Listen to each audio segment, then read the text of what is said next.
A very, very good morning and welcome to yet another informative edition of Media Monitor with me, Alicia Jali. Remember, you can share your views on today's discussions through Twitter and our handle is at SA Media Monitor. But first, a very quick look at what's making news headlines at 900 hours. Communications Minister Faith Muthambi has urged law graduates to carefully choose their fields of specialization in order to assist government departments and to give back to their communities. She was addressing law graduates of the University of Venda in Pretoria last night. The KwaZulu-Natal government is to unveil 3 statues of female South African struggle stalwarts. The statue of Margaret Mncadi will be unveiled at Ikopo next month. That of Victoria Mkenge will be unveiled at Umlazi in November and Dorothy Nyembes in Durban in December. News from abroad now. North and South Korea are headed for the second round of marathon talks today.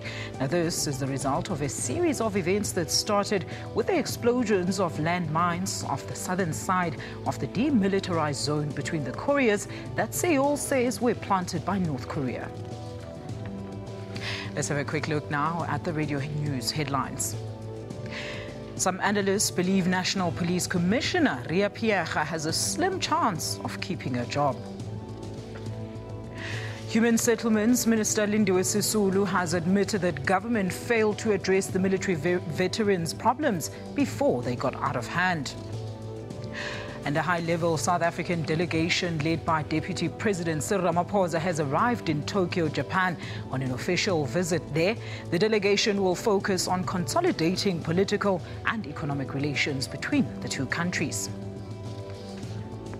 Well, congratulations to South African 100-meter sprinters Hendrico Breintjes and Akani Simbani, who qualified for today's semi-finals after the completion of the heats at the 15th IAAF World Championships in Beijing of China. The two will mix it up with Usain Bolt and Justin Gatlin in the 100-meter semis.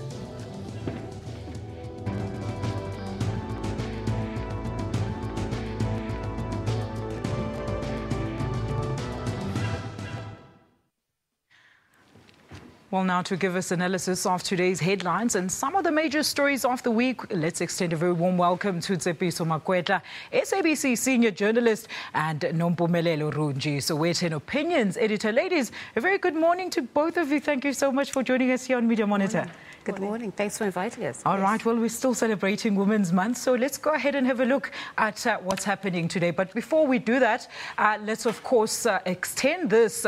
Let's announce this. President Jacob Zuma has congratulated the South African winners of the SADC 2015 Media Awards and the SADC Schools competition in Gaborone in Botswana. 2 SABC journalists, Dennis Tetlane and Sam Msibi, won an award in the television category of the SADC Media Awards at the opening of the 35th SADC Summit in Gaborone. Now, Tetlane and Msibi have jointly won $2,000 for their story of mine workers from SADC regions who are owed money by Provident Fund in South Africa. Now, the awards are aimed at promoting excellence in the fields of print journalism, radio journalism, television journalism, and photojournalism. Very quickly, ladies, just your comments. So let's start with you.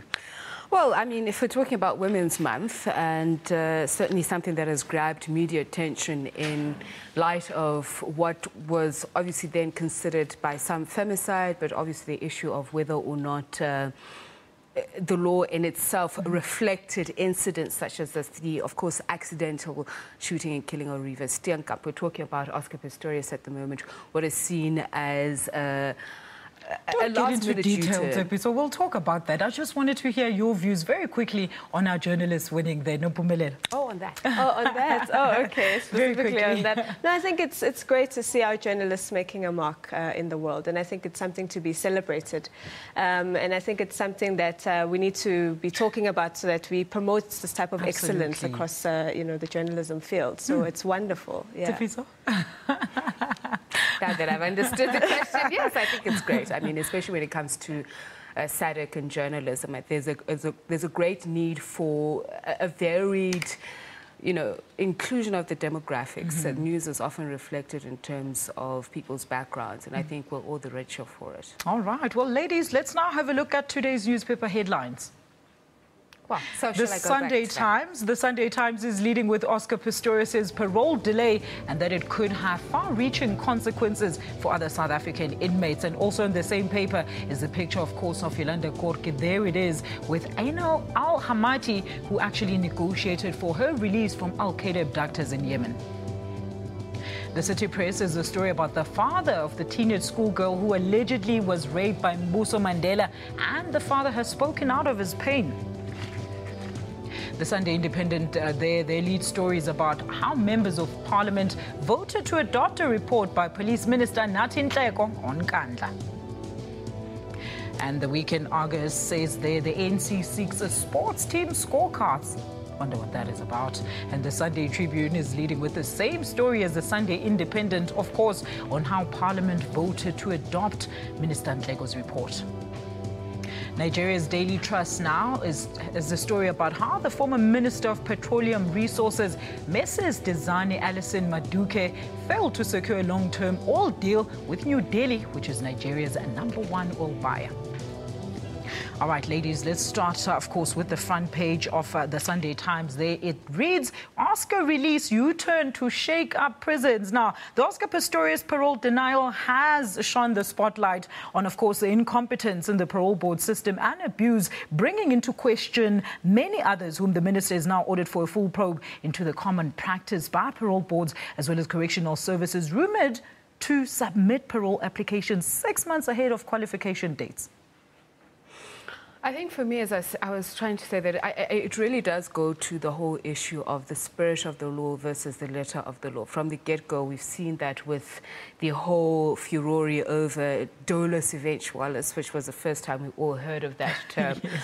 And in this case, again, it brings us strongly and firmly into the spotlight because the insinuations by some of the headlines online had been that there was some form of manipulation by the Minister of the law, and yet the minister said, I'm just using the law to undo what was done wrong. And he was saying, basically, he has not served a sixth of his sentence as is expected for him to be released on parole. And I think the very important aspect of this is that it's time that we reflect the understanding of the letter of the law versus the spirit of the law, in the sense that a lot of opinion has clouded what is really going on because we really don't understand or seek to understand. And of course, the opinion has been for or against various camps, and you can see that in some of the headlines. I mean, some of them are quite shrill in suggesting that watch this space, Oscar's lawyer is going to, trudge down and bolt him out of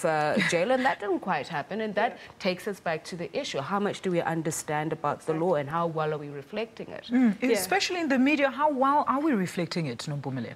I tend to agree with Tsepiso on this. There seems to be a collision between public opinion and what the law actually says. True. And I think the Pistorius case is very educational for us because now we get an opportunity to understand how the justice system actually works.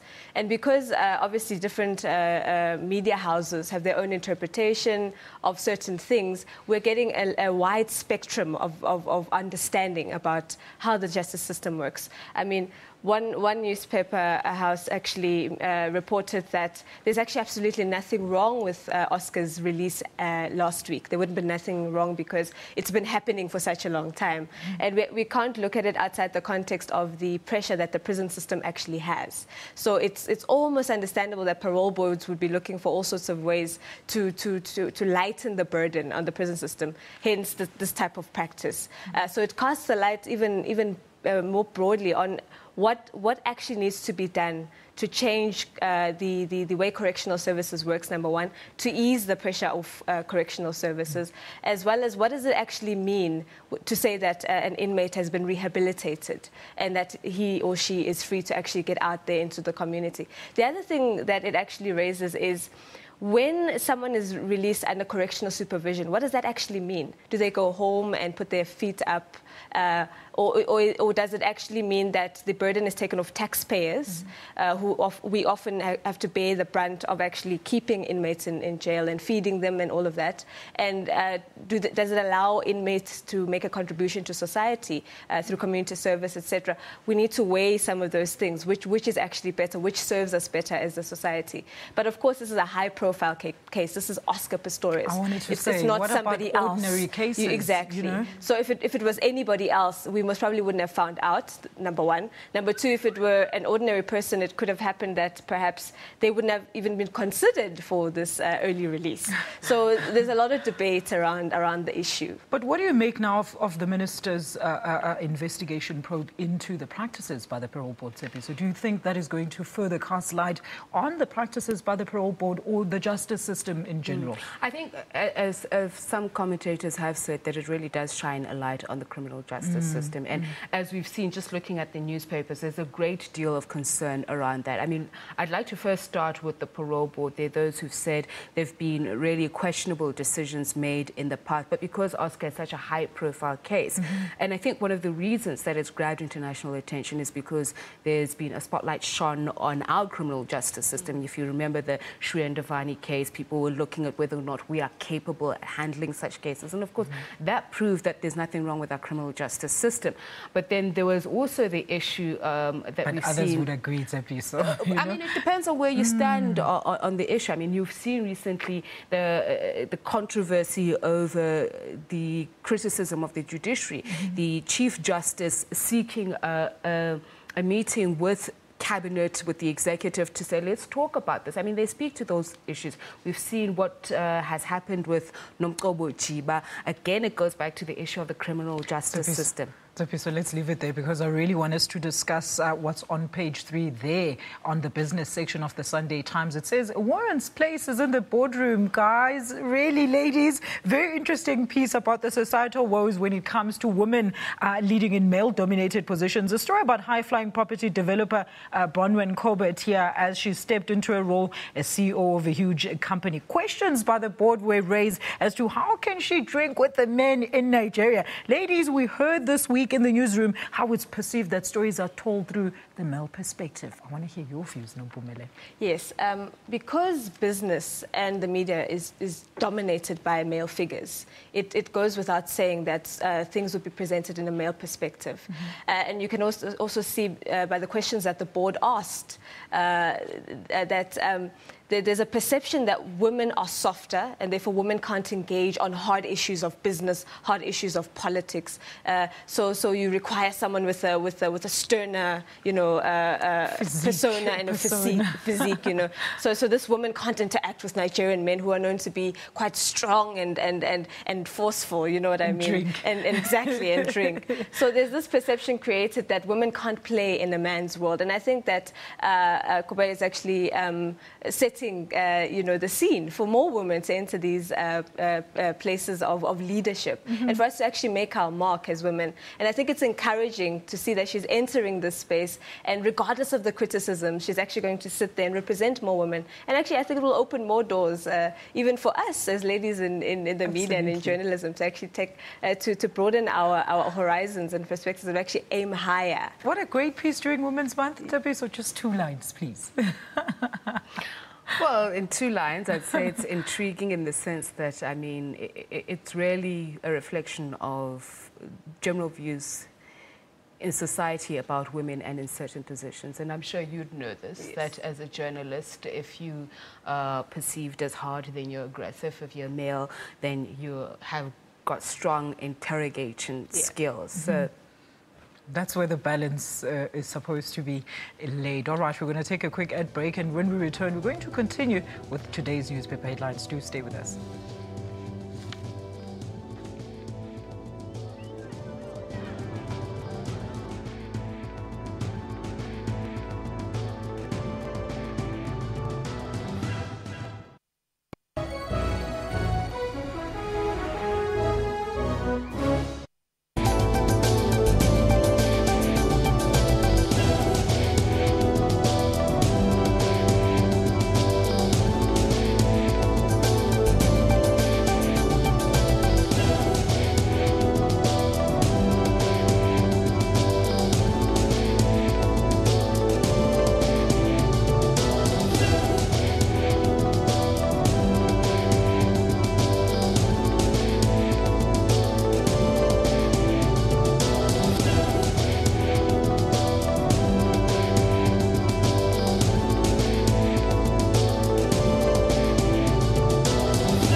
Former editor Donald Woods, who died of cancer at the age of 67 after a long illness, was inextricably linked with that of Steve Biko, who died in police custody in 1977 after 6 days in detention and 22 hours of interrogation.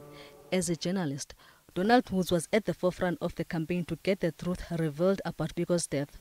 Woods used his position as editor of the Daily Dispatch newspaper to attack the nationalist government over his death. Soon after Biko's death, Woods was placed under a 5-year ban. He was stripped of his editorship and was not allowed to speak publicly, write, travel, or even work for the duration of his ban. He wrote a book on Biko's life, and in 1987, Richard Attenborough made the film Cry Freedom, since seen by 850 million people in 67 countries.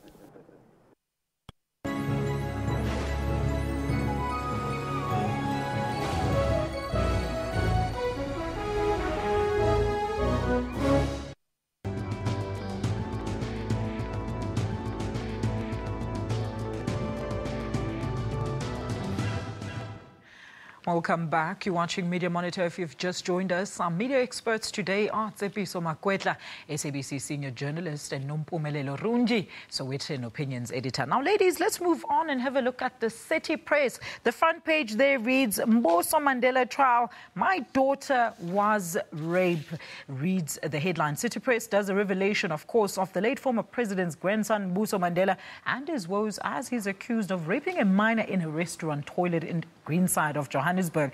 The article states how distraught the girl's family is over this matter, as they insist she's underage, and Mboso is claiming that the sex was consensual.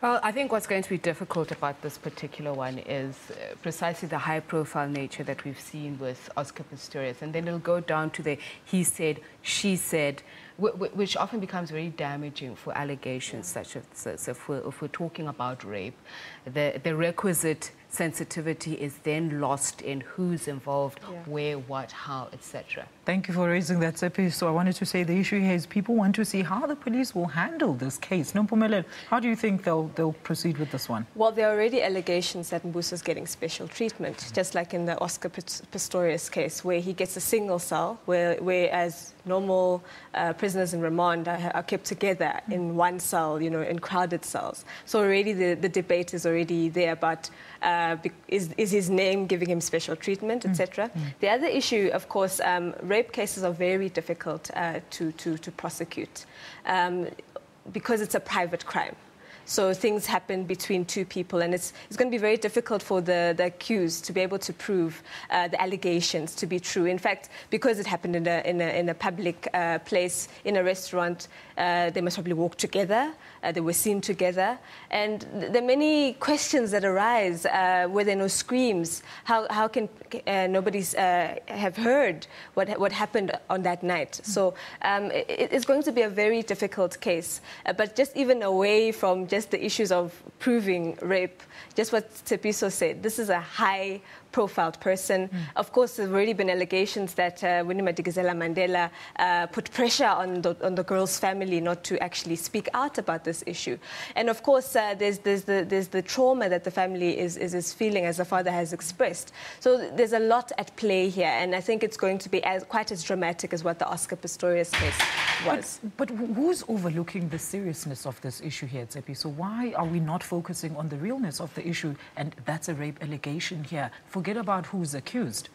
Well, I mean, it's very difficult. You're speaking about the grandson of a world icon. He's a human being. He's a human being who is, again, the grandson of a world icon. And if you look at his past personal history, he's already been accused of sleeping with the wife of his older brother. So already there's a character analysis of the likelihood of whether or not this would have happened. But you cannot run away from when you hear a Mandela grandson, that's basically where the story ends.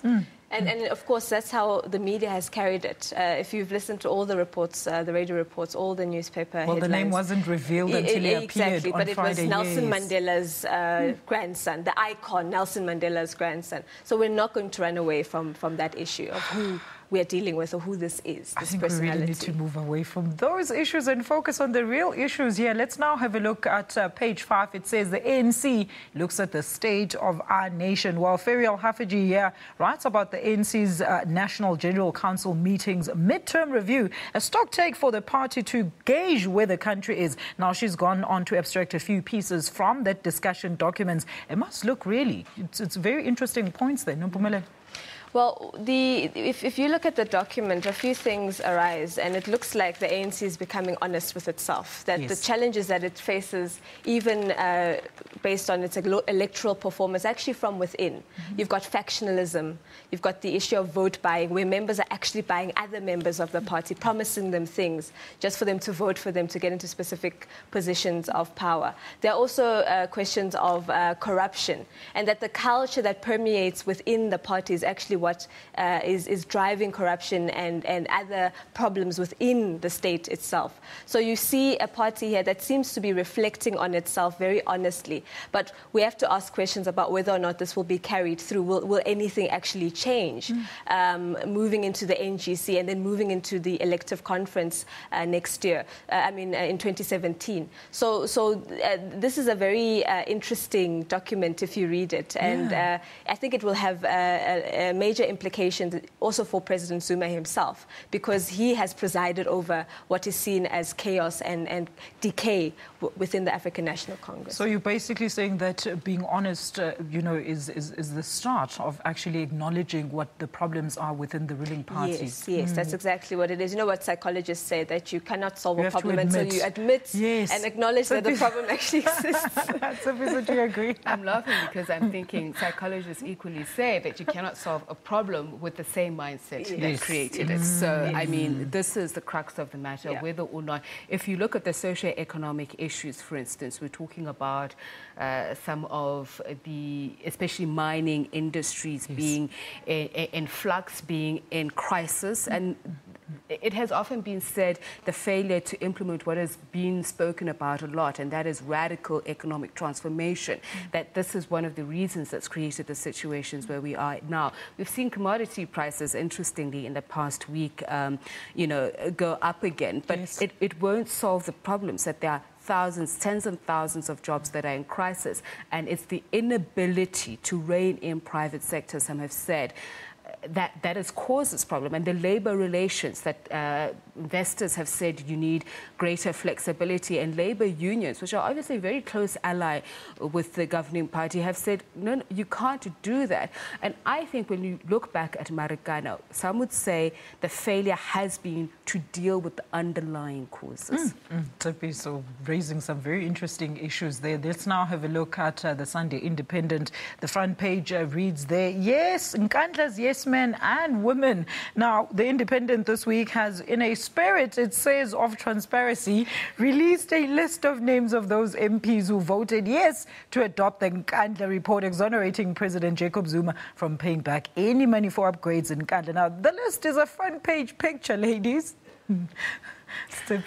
I find it very interesting, and I don't know the spirit of what transparency, because honestly, if we review what happened in Parliament, what has boggled me is whether or not there was an expectation that members of the ANC would vote against what their party primarily wanted. Because if you say to members of a party, go against something in terms of moral responsibility, if you want to call it that, that's one thing. But your party, which you have ensured gets to Parliament at the level of majority that it has, will naturally use that majority. And the big debate was about majority the whole week, and the whole Nkandla ad hoc committee debacle, Nompumelelo. It was expected that the ANC would vote to support the report, to adopt the report. I think the spotlight here is being cast on this issue of party discipline. And the ANC is not the only party that practices party discipline in Parliament. But of course, because it's the majority party, it will always take the flak for doing it. And there's always going to be a debate in this country about whether or not MPs can vote according to their conscience, or whether they can act, or whether they should always stick to the party line. But then again, it's also connected to how they get into parliament in the first place. If you are not... You mentioned it earlier. Exactly. If you're not pleasing a certain grouping within the party, a certain faction, the chances are the next time the list is made up, you may not find yourself on that. So your job depends on how you're going to vote and who you're going to stand behind on specific issues. And of course, the ANC has been resolute since the 5th Parliament began that they're going to defend and support anything that President Jacob Zuma brings to the fore. All right, let's now have a look inside the Independent on page 13. It says, inside the mind of General Riapiecha. Well, the very same story also appears on the front page of City Press, if you remember. Now, Raylan Fisher writes a piece about Riapiecha where he describes past meetings with her and comments on her as an individual, whom he says, if it wasn't for the Marikana tragedy, she might even have been remembered as a great leader. It's interesting because the recent incident in which it was revealed that she sent an SMS to the DA's Diane Kohler-Barnett then certainly raises her leadership skills and ability. And perhaps it is true that as a person she's amiable. She's herself mentioned her, what she said, laudable leadership skills. But I think for me what is more important about Riapiecha and whether or not she's fit to hold office, it goes back, if we're talking about Women's Month, I've often questioned the issue of quotas. If we're not going to bring quality skills to a position, does she have the requisite skills to be National Police Commissioner? I think that is more important. And I mean, there have been a lot of allusions as to who's in whose camp. Again, I go back to the issue of the criminal justice system. We look at what has happened with Nomgcobo Jiba and assertions that she is part of a particular camp that is seen to be protecting President Jacob Zuma. It was seen in the beginning of her appointment that General Riapiecha, that's the reason why she was appointed. President Jacob Zuma has now inserted a commission of inquiry into her fitness to hold office. I think for me, what is ultimately important is what are the benchmarks that are being used to determine her fitness to hold office. And very interesting, Zippy, so that there's now been a call that the next commissioner should actually be of police training. Very interesting indeed. Yeah. Very quickly. Marikana is going to definitely be a blemish on her record. I tend to agree with the piece. I've had interactions with Riapiecha, and for me, she strikes me as someone who had a vision for the institution, not just the politics we hear about. And if you go in and actually look within the workings of SAP, she has done much to transform and professionalize the systems within SAPS. But of course, that's not what we focus on. Yeah. All right, and that's where we leave it on that story. It's time for another quick ad break, and when we return, will Panyaza Lesufi find a lasting solution to the current crisis at the Rudaport Primary School? Stay tuned for that after the break. This is Media Monitor.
We feel very much empowered because as women, most of the time they're saying the work of the women is in the office.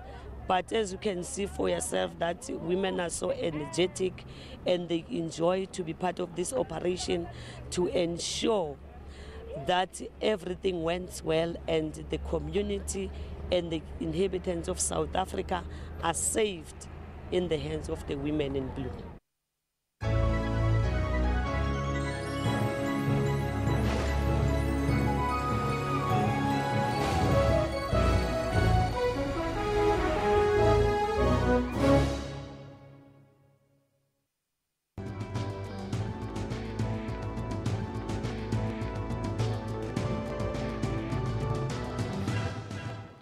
Welcome back. Let's now have a look at the stories of the week that was. In an effort to clamp down the scourge of drug abuse by the youth, President Jacob Zuma conducted a community imbizo with residents of Easterus east of Pretoria on Friday. Now, this comes after the parents' petition for help to address this problem. Let's take a quick look at this clip. I had earlier received a letter and a petition from this community of Easterus. The petition outlined a number of issues the community was unhappy about. They included the following: the widespread abuse of drugs and other illegal substances in the community. The petition I received estimates that over 15,000 people in the community abuse drugs. That is a serious matter. That number is too big. Normally, when people say people are abusing drugs, they are generally a minority. This was shocking to me. Behind this large group of drug abusers is a growing number of drug lords.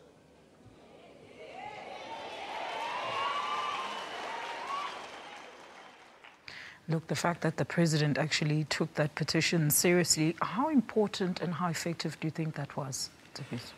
Well, obviously it's a symbolic gesture, and I think it's good for the president to respond to concerns of communities. And I think there's very little acknowledgement within our societies of how big a problem drug abuse is becoming, especially in certain communities, and the effect it's had on the communities themselves. Nyaupe has become a big addiction in a lot of communities, and the fact that it's not a rich man's drug, easily accessible, I mean, it's rendered some communities ungovernable, and obviously it impacts on a whole lot of other issues within communities. So I think it's very important that the president did address it. The question is what program of action then is put in place to address the issue in that community and others. Yes, I think that the government has been accused for a long time of being unresponsive, especially to issues of drugs and gangsterism in our communities. And it's good to see the head of state coming out and making a showing in that community of Easterus. It shows that government takes these things seriously. Now, what needs to follow is law enforcement, because that's actually what has been lacking in these communities. Visible policing. Community members have said, we know where these drug lords stay. We know where our children go to find these drugs. Police must now be seen to work together with communities to actually root this thing out. And Easterus cannot be the only community. Pretoria in general, the communities in Pretoria have been ravaged by this issue of drugs, especially with the growth of Nyaupe in the past couple of years. And we need to see government to be acting on that. And other communities across the country, you've got gangsterism, which is growing in the Free State. You've got drug abuse that has been a characteristic mark of the Cape Flats for a very, very long time. It's even infiltrated into schools Exactly, now. exactly. So we need to see the state actually acting against these things. They are well known. They need to be rooted out of communities. All right, and that's where we leave it on that story and move on to the next story. The question is, who is calling the shots at the NPA? Sean Abrams is at the helm of the organization, but there are views that his deputy, Nomgcobo Jiba, seems to have the power. Well, that's a very interesting one, and I think what will make it even more interesting is where the General Counsel of the Bar ends in its bid to have her disbarred, because The allegations against her are very serious. Judge Johan Krichler, for instance, was saying that what people miss is that a corrupt or dishonest prosecutor is far more dangerous than a corrupt or dishonest judge, because when a judge makes his or her judgments, it's in the public. Yet the decisions taken by a prosecutor are often behind closed doors. And this brings really starkly into view what Nomgcobo Jiba has been accused of. There are various cases, about 3 of them, and interesting how a lot of them involve Richard Mdluli. And of course, if you speak about Richard Mdluli, it's his placing as being seen as a so-called Jacob Zuma man. And it's a very wide matrix, but she's basically been accused of being blatantly dishonest in front of judges, in front of courts, for whatever her purposes are. And they've been seen to be protecting people who are seen as pro-Jacob Zuma men. But for me, I think the most concerning issue is the dark cloud under which our criminal justice system, our security sector, our police sectors are seen. I'm asking myself the question, for how long can our institutions of democracy suffer these aspersions that are cast on them? The fact that they are not being used properly, but they're being used to protect individuals. What happens to the greater public who are in need, who face, a wrath of crimes and need the criminal justice system to work properly, independently? She herself, interestingly, uses the word that she has conducted herself without fear or favor. Well, we need evidence either way. Wow, I think we'll leave it there. It's episode said it all. Nompumelelo, you'll get the next one. Well, there might be an end in sight to the impasse at Roodepoort Primary School, and that's if the task team appointed by MEC Panyaza Lesufi, the resolutions will be welcomed by all affected parties in the debacle. Even so, the debate about the state of our school rages on following numerous shocking incidents at schools this week. Media Monitor producer Yolanda Mtlati compiled this. Week in and week out, schools continue hogging news headlines, and unfortunately in many instances for wrong reasons. A task team that was dispersed at this Roodepoort Primary School will be meeting with the stakeholders on the way forward regarding parents' dismissal of a black principal at the predominantly so-called coloured school. The question now is whether or not the angry parents will honour the decision of the task team. The outcome must be positive and not negative. We don't want a principal and a deputies here. A gang rape of a 7-year-old girl by her peers in a class at this Foslora school once again raised further questions about safety and ill behavior at our schools. It's a very bad trend. If you check that last month I had 3 kids under the age of 10 that were also sexually assaulted by other boys. In a school in KZN, a boy shot another one in full view of the class. A dispute over a girlfriend is believed to be behind the shooting. In light of these and similar incidents, the National Teachers Union is spearheading beefing up of security at schools. It calls for the installation of metal detectors and armed guards. Those who oppose this idea call it militarization of schools. What do you make is the problem here, Nompumelelo? Is it the allegations of racial intolerance or the anarchy within the school? What do you think is the real story here? You see, schools don't exist in a vacuum. They exist in communities, they exist in broader society, and the divisions in our societies are very real. And I think the situation at Roodepoort School has brought that to the fore, that there are still racial tensions between coloured communities, black communities, white communities. And it's shown in the way that we continue to live, the spatial differences, of course. We continue to live as blacks, we continue to live as coloureds, we continue to live as whites. Of course, there are also questions about are black people competent to run institutions, including schools, because this allegation was made against a black principal who had been appointed by the department to go and lead that school. Of course, the parents of the school were not happy with that.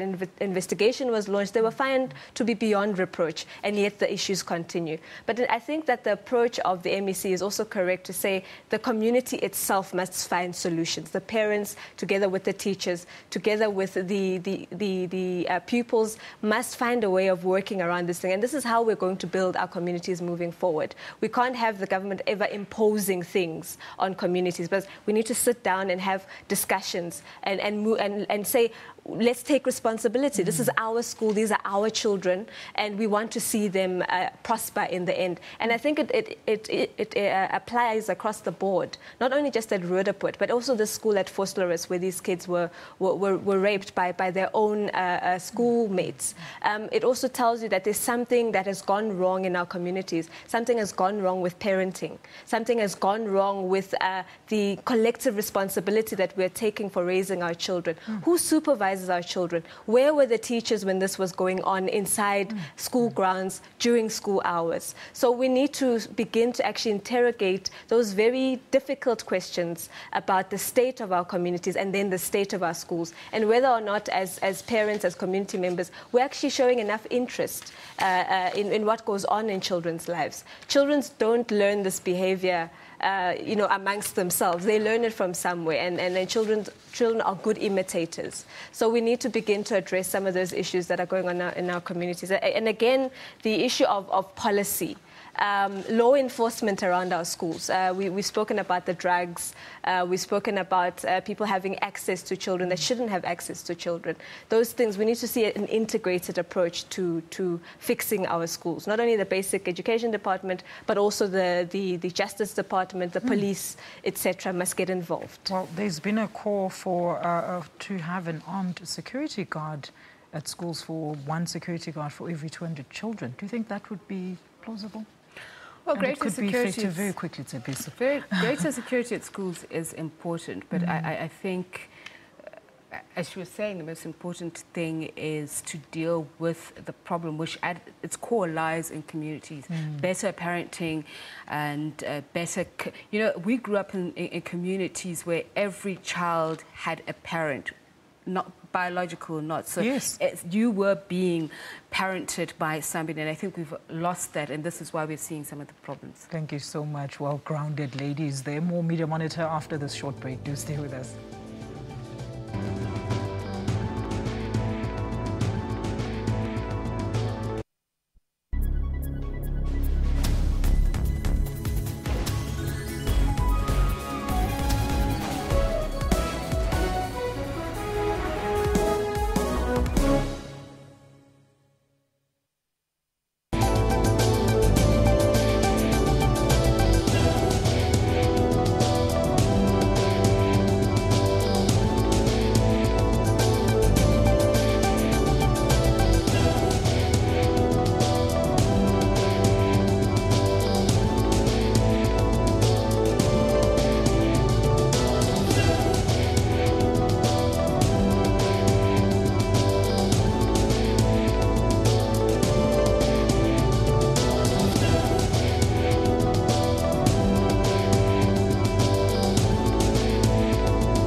The department listed a litany of other reasons why South Africans do not travel in their own country.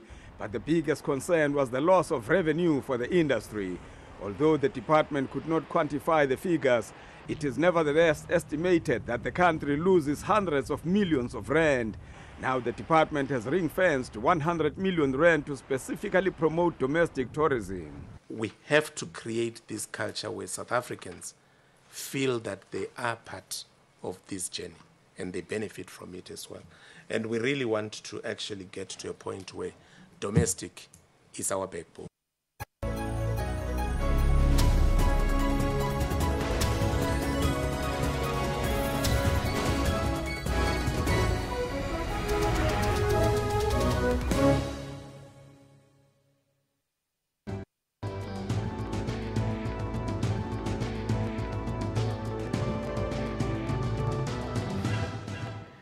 Well, Welcome back to Media Monitor here on Africa's News Leader. That's SABC News. Let's continue with our discussion now. The South African Council of Churches has called for the basic certification of pastors in order to protect people from what it's called objectionable, heretical and alien practices.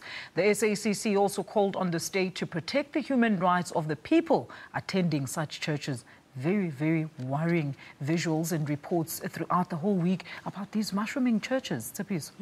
I mean, the South African Council of Churches rightfully saying that there needs to be greater regulation and there needs to be, a concerted effort to look at the kind of individuals who are allowed to lead churches. But one of the things that I was raising is that, sadly, often the criticism of churches and religion is the fact that the dogma of religion opens up people to the vulnerability of being exploited. But I think also, as people, we need to take responsibility for the kind of things that we allow ourselves to do and be told to do, because faith in itself is supposedly blind, but it's not. It's guided and anchored in something. And if you read the word, so to speak, although it goes back to that whole thing that I was talking about, the letter and the spirit of the law, interpretation. I think some things should really tell you that they cannot be of God, of religion. And to some extent, we ourselves need to take responsibility. You can't eat your hairpiece. No, you've invested so much money in it. You know what, there's an issue here of new theology. There's this new theology because we know traditional churches and what traditional churches preach.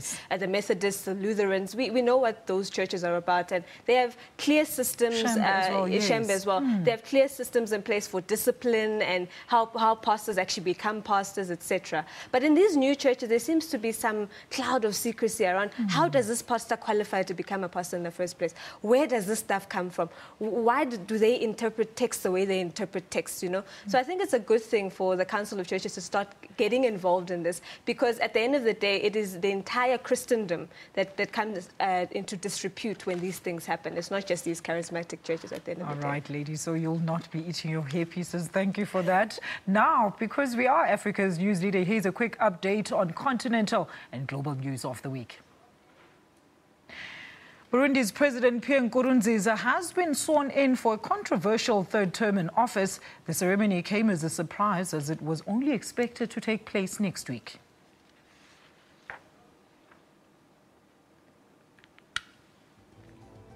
Still in international news, more than 1,000 migrants are being kept in no man's land between Macedonia and Greece. They are among a massive influx of refugees from the Middle East, Africa and Asia who've been crossing from Greece into Macedonia. All right, let's now have a look at your views on the topics that we've been discussing throughout the hour. Before we wrap up the show, let's have a look at your tweets. All right, Kenneth Shenge says the number of people using drugs in the country is shocking, and I'm surprised that the president only sees that now. Mpomoloi says parents want the government to do the parenting while they drink and socialize.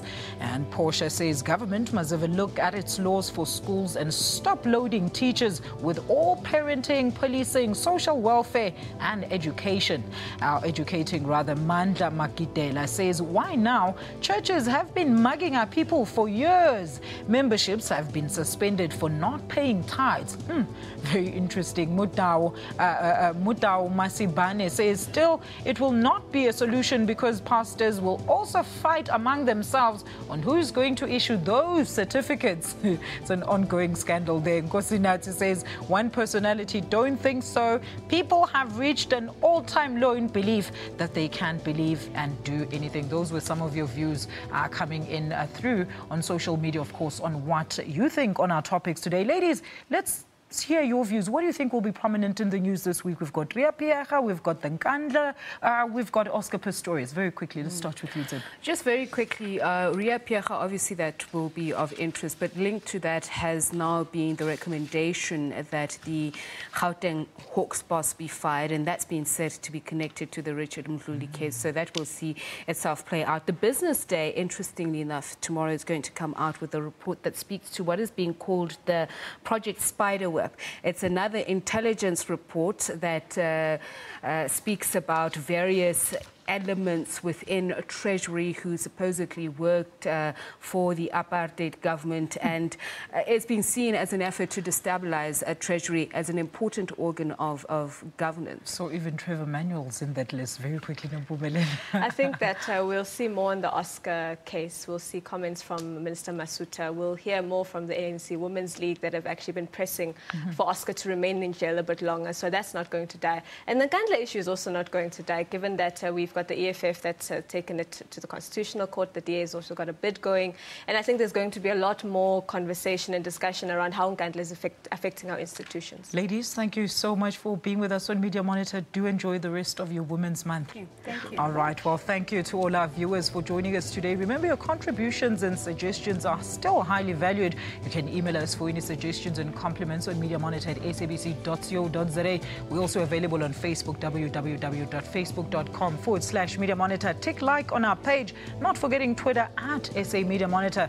Remember to get our repeat broadcast. Do tune in at 2 a.m. Alternatively, catch us on www.youtube.com/SABC News. For all our online updates, our website is www.sabc.co.za/news. You can also get more info on the stories that you've seen on our info boards today. From the Q-Tiv team and our guests today, you have yourself a blessed Sunday. I'm Alicia Jali. This is SABC News. Goodbye.